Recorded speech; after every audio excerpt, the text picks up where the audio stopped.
Headshot.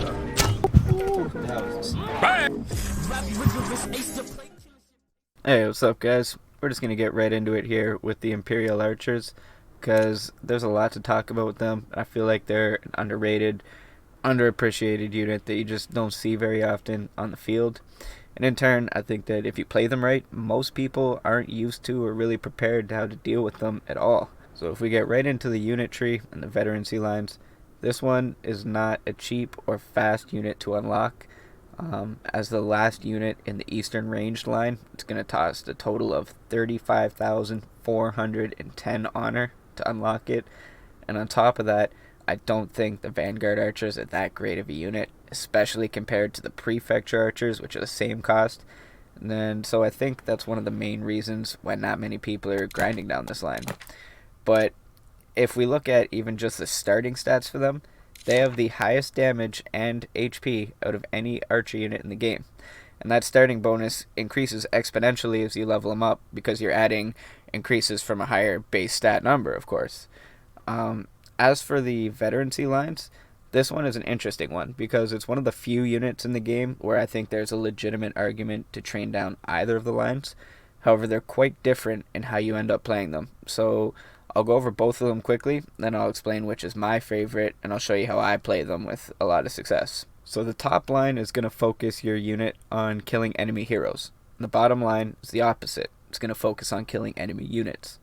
The bottom line is going to give you an increase of plus 40% damage in urban terrain, and plus 10% damage against infantry, for a total of plus 50% extra damage against enemy units in siege battles or territory wars, usually in territory wars.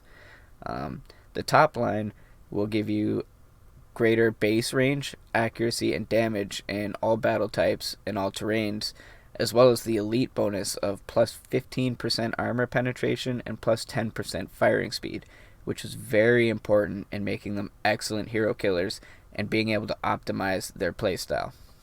So my favorite way to play them is in the top line, being able to focus on being able to nuke enemy heroes of all classes very quickly.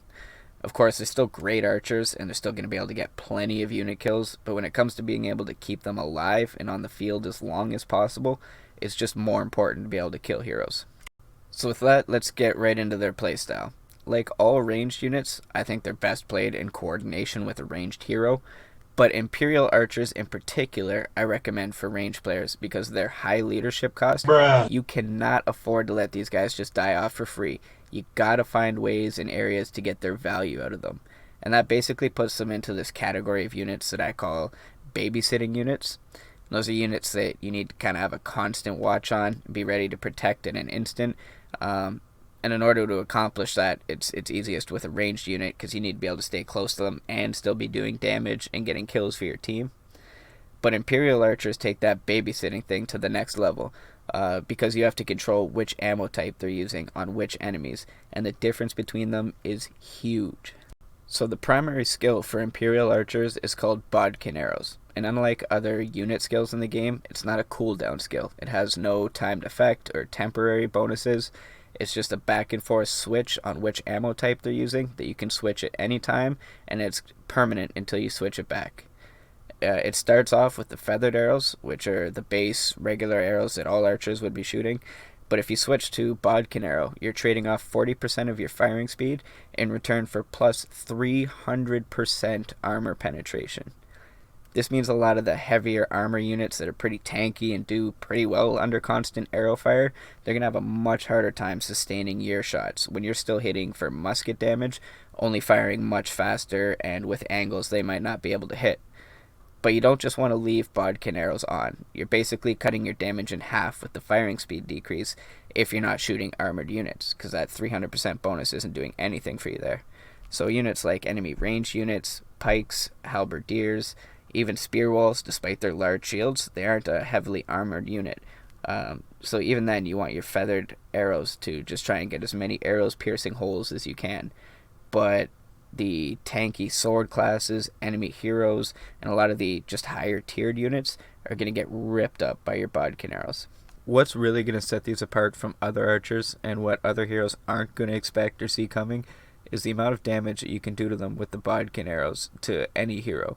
Like I mentioned before, with bodkin arrows against heavy armor stats, Imperial Archers basically become faster firing muskets with greater accuracy and better angles.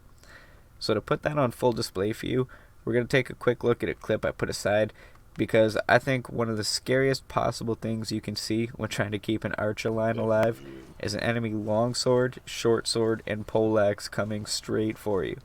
So I pull my Imperial Archers right around the edge of the corner, knowing as soon as the enemy hero comes on, they're going to take the aggro and they'll have to take a full burst of short-range bodkin arrows, which means they're basically all going to hit and they won't be ready for that kind of damage without their units with them.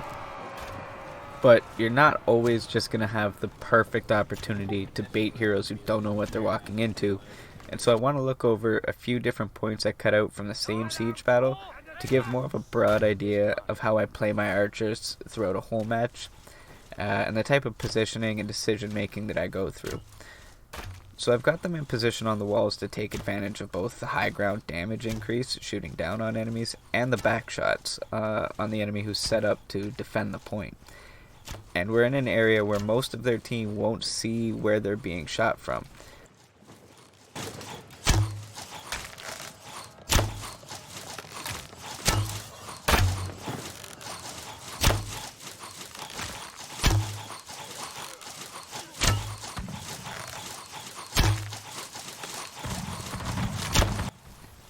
If you pay attention to my ammo type, you'll see I'm almost constantly switching back and forth to maximize damage as I'm concentrating on the unit types and the density in the area that I'm firing on.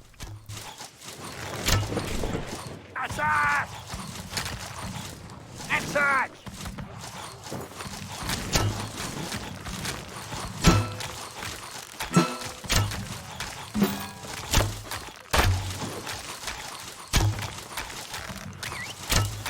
Enemy captured the point. Attack! Of course though, this only lasts so long before someone on the enemy team wises up to what's happening. So when I see a longsword coming towards me, I start moving my archers further down the wall in order to make sure they get the most opportunity to fire on him if he charges. But once I see the second longsword coming, I don't want to risk it, so I pull them back out completely while I deal with the threat with my ally. My ally, however, leaves his archers at the very top of the stairs. Therefore, they cannot start shooting until both the longswords have already reached them. He loses way more archers than he needed to in this situation just because of that. But hey, my archers are fine, and I immediately bring them back into position to continue firing down. Now once we've gotten through that push, I'm lagging slightly behind the rest of the team. We drop them off for healing and resupply, and then move them up to support the final push.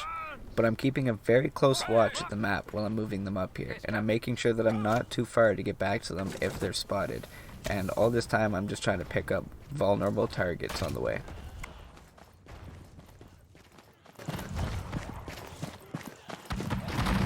Follow me! After me! Immediately!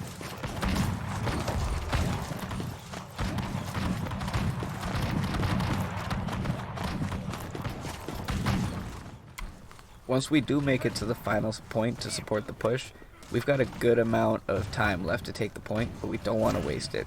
And since the Imperials have already done a good amount of damage, we still haven't burned through a single unit yet, they can be viewed as a little bit more disposable at this point. And so I kind of just set them up to fire at the best angles, not really concerned about the returning fire or damage that they take at all.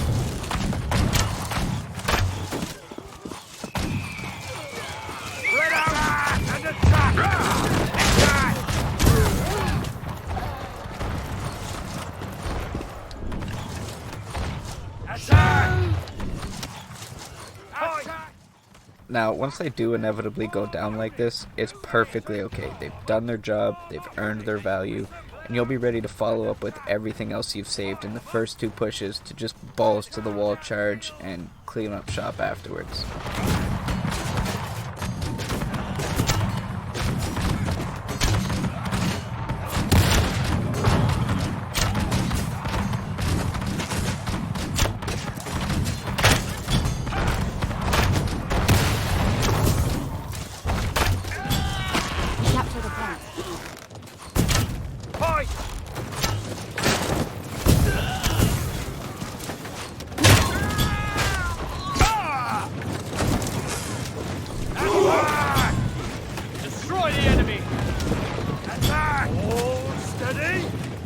just like that, we've burned through very few units at the end of the match, but we still managed to be a great help to the team effort and take MVP. We got good rewards all around for experience and stuff, and it's just by capitalizing on the strengths of one unit. So I hope you guys enjoyed this video, and thanks for watching. I'll be doing more high tier unit reviews or analysis or whatever pretty soon, so stick around for that, and have a good one. Take care.